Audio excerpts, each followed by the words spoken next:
একাকিত্ব, ডিপ্রেশন অনেক খারাপ জিনিস।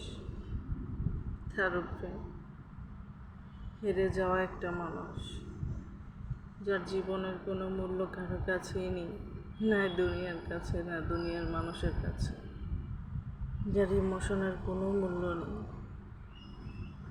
কেন জানি বুঝি না উপরওয়ালা আমার মতো মানুষকে পৃথিবীতে রাখছে, আমি জানি না।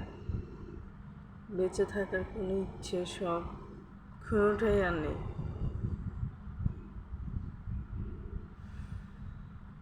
মানুষ এই কারণেই বুঝি দুনিয়া ছেড়ে চলে যায়, যখন সব কিছুর ঊর্ধ্বে গিয়েও একটা বদনামের ভাগী হয়ে যায়, যে সে কাউকেই বুঝতে পারে না, যে মানুষ সারাক্ষণ ডিপ্রেশনে থাকবে, কষ্টে থাকবে, অবহেলিত থাকবে, সে মানুষ আমি জানি না অন্য মানুষকে কতটুকু বুঝতে পারে। বাট আমি ব্যর্থ হয়ে গেছি।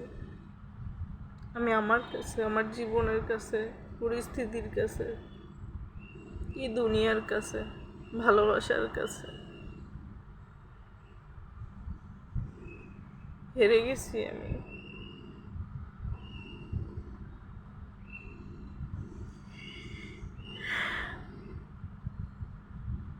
বাঁচার কোনো ইচ্ছে, স্বপ্ন কোনো কিছুই নেই আর। মানুষ তো কোনো না কোনো স্বপ্ন নিয়ে বেঁচে থাকে, কোনো আশা নিয়ে বেঁচে থাকে। আমার সকল কিছু মরে গেছে।